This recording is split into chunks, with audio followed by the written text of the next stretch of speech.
ดีค่ะพบกับสกัดค่ะแล้วก็นี่น้องก้านะคะวันนี้เราจะ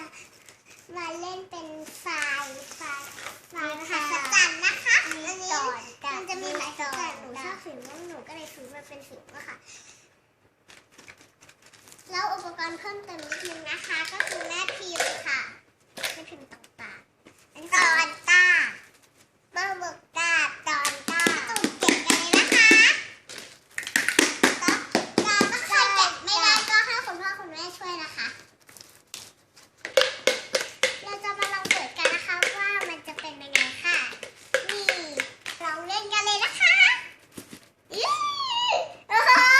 นี่มันเป็นรูปสัตว์ทรายเลยค่ะ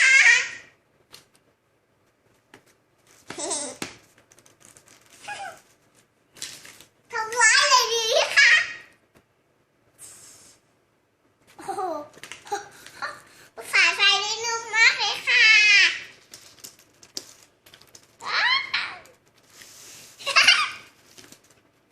แล้วก็จะตักดินกันเลยนะคะตักใส่ตัวแม่พริกที่เขาให้ดังนั้นเราจะมาลองพ่มกันเลยค่ะว่ามันจะเกิดอะไรขึ้นออกมาสิออกมาสิออกมาได้แล้วค่ะนี่ค่ะก็จะมาลองเผาสัตว์กันเลยนะคะนี่ค่ะดูสัตว์เลยค่ะแล้วก็จะลองอันเล็กอีกอันหนึ่งนะคะได้แล้วค่ะนี่ปราสาทอุ้ย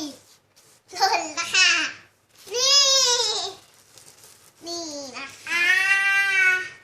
ทำร้ายเลยนะคะเขานั่นนะคะจำเลย